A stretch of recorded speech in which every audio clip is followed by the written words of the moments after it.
ಮಾಡುವ, ಮಾನಸಿಕ ಸಾಮರ್ಥ್ಯವನ್ನು ಹೆಚ್ಚಿಸುವ, ಬುದ್ಧಿಶಕ್ತಿಯನ್ನು ವಿಸ್ತರಿಸುವ, ತನ್ನ ಕಾಲ ಮೇಲೆ ತಾನು ನಿಂತುಕೊಳ್ಳುವಂತೆ ಮಾಡುವ ಶಿಕ್ಷಣವು ನಮಗೆ ಬೇಕಾಗಿದೆ ಎಂಬುದು ಸೋಲು. ನಿನಗೆ ಸ್ವಾಮಿ ವಿವೇಕಾನಂದರವರು ಶಿಕ್ಷಣದ ಬಗ್ಗೆ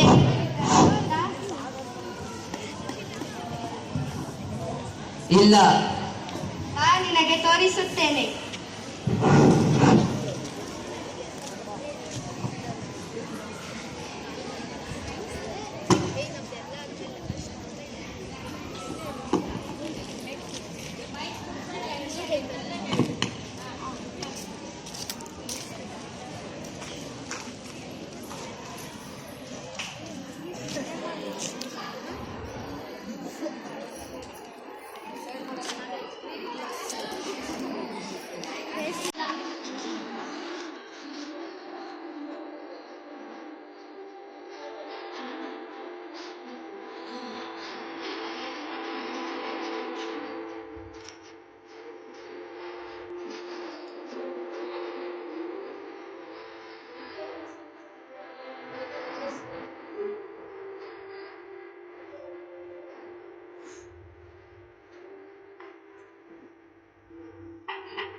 Good morning, teacher.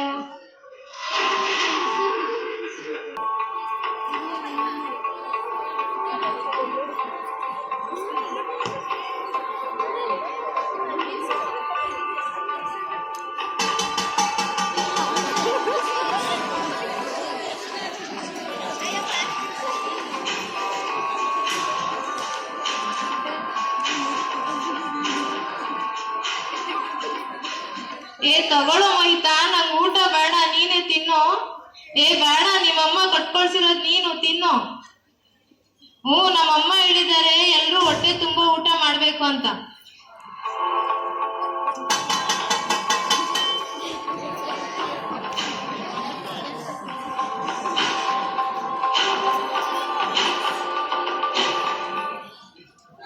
One, 2, 3, 4, 5, 6, 7, 8.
ಮಕ್ಕಳು ಯಾಕೆ ಯೋಗ ವ್ಯಾಯಾಮ ಮಾಡಬೇಕು, ಯಾಕೆ ಪೌಷ್ಟಿಕ ಆಹಾರ ತಿನ್ನಬೇಕು ಮತ್ತು ಯಾಕೆ ಒಳ್ಳೆಯ ನಿದ್ರೆಯ ಅಭ್ಯಾಸವನ್ನು ರೂಢಿಸಿಕೊಳ್ಳಬೇಕು?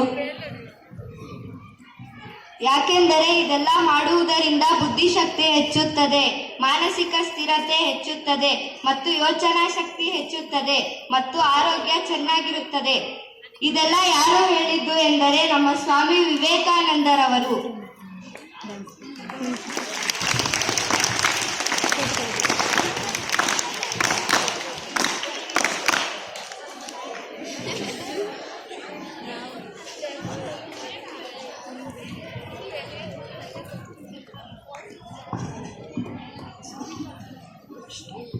शुक्लां वरदरं विष्णुं शशिवर्णं चतुर्भुजं प्रसन्नवदनं ध्यायेत् सर्वविघ्नोपशान्तये वक्रतुण्डा महाकाय सूर्यकोटिसमप्रभ निर्विघ्नं कुरु मे देव सर्वकार्येषु सर्वदा.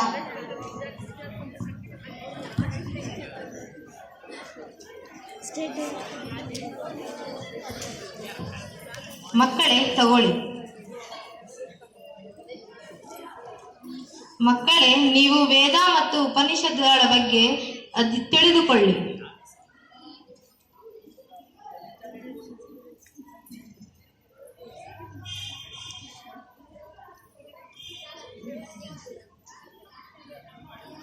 ಮುಚ್ಚಿಡಿ.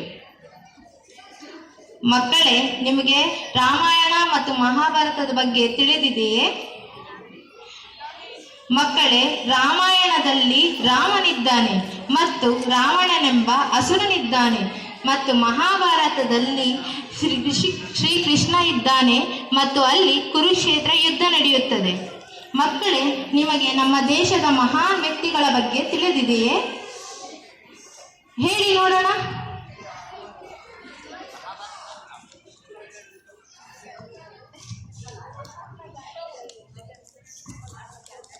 ಮಹಾತ್ಮ ಗಾಂಧಿ, APJ ಅಬ್ದುಲ್ ಕಲಾಂ, ಗಂಗಾಧರ್ ತಿಲಕ್, ಝಾನ್ಸಿ ರಾಣಿ ಲಕ್ಷ್ಮೀಬಾಯಿ.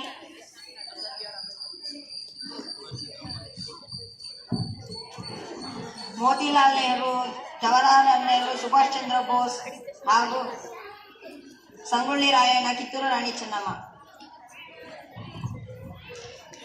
ಮಕ್ಕಳೇ, ನೀವು ಒಬ್ಬೊಬ್ಬ ದೊಡ್ಡ ವ್ಯಕ್ತಿಗಳ ಬಗ್ಗೆ ಬರೆದುಕೊಂಡು ನಾಳೆ ಬನ್ನಿ.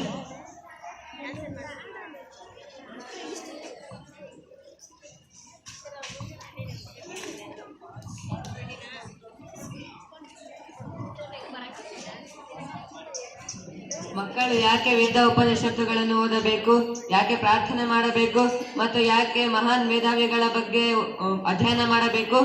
ಯಾಕೆಂದರೆ ಇದೆಲ್ಲ ಮಾಡುವುದರಿಂದ ಮಕ್ಕಳಲ್ಲಿ ಇದು ನೀತಿಯ ಮೌಲ್ಯವನ್ನು ಹೆಚ್ಚಿಸುತ್ತದೆ, ಯೋಚನಾ ಶಕ್ತಿಯನ್ನು ಹೆಚ್ಚಿಸುತ್ತದೆ, ದೇಶಕ್ಕಾಗಿ ಹೋರಾಡಿದವರ ಬಗ್ಗೆ ಗೌರವ ತರುತ್ತದೆ, ದೇಶದ ಬಗ್ಗೆ ಅರಿವು ಮೂಡಿಸುತ್ತದೆ ಮತ್ತು ವ್ಯಕ್ತಿತ್ವ ಬೆಳವಣಿಗೆಗೆ ಸಹಾಯ ಮಾಡುತ್ತದೆ. ಹೌದು ಸ್ನೇಹಿತರೆ, ಹೌದು. ಇದೇ ಸ್ವಾಮಿ ವಿವೇಕಾನಂದರವರು ಶಿಕ್ಷಣದ ಬಗ್ಗೆ ಕಂಡಿದ್ದ ಕನಸು.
सारे जहां से अच्छा हिंदुस्तान हमारा हमारा, सारे जहां से अच्छा हम बुलबुले हैं इसकी, ये गुलसिता हमारा हमारा, सारे जहां से अच्छा सिता हमारा.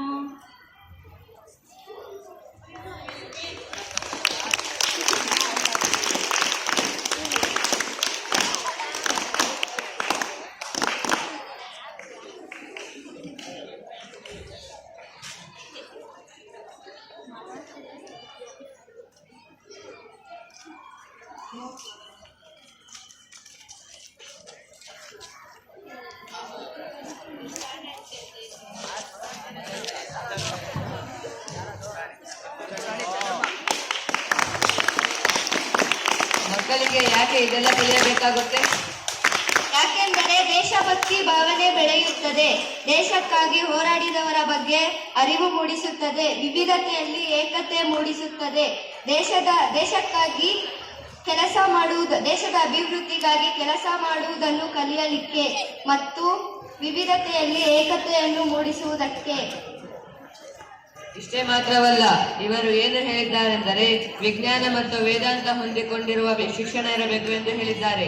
ತನ್ನ ತನವನ್ನು ತೋರಿಸುವಂತಹ ಶಿಕ್ಷಣ ಇರಬೇಕು, ಆಧ್ಯಾತ್ಮಿಕ ಬೆಳವಣಿಗೆ ಇರಬೇಕು, ಹೆಚ್ಚು ಶ್ರಮ ಪಡಲು ಉತ್ತೇಜಿಸುವ ಶಿಕ್ಷಣವಿರಬೇಕು, ಪರಿಪಕ್ವತೆಯನ್ನು ಮೂಡಿಸುವ ಶಿಕ್ಷಣವಿರಬೇಕು ಎಂಬುದು ಇವರ ವಾಣಿ.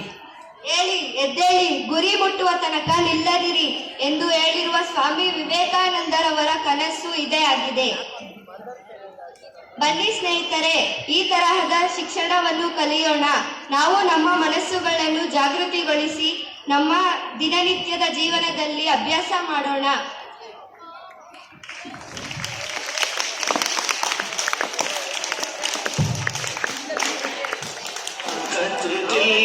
हिम्मत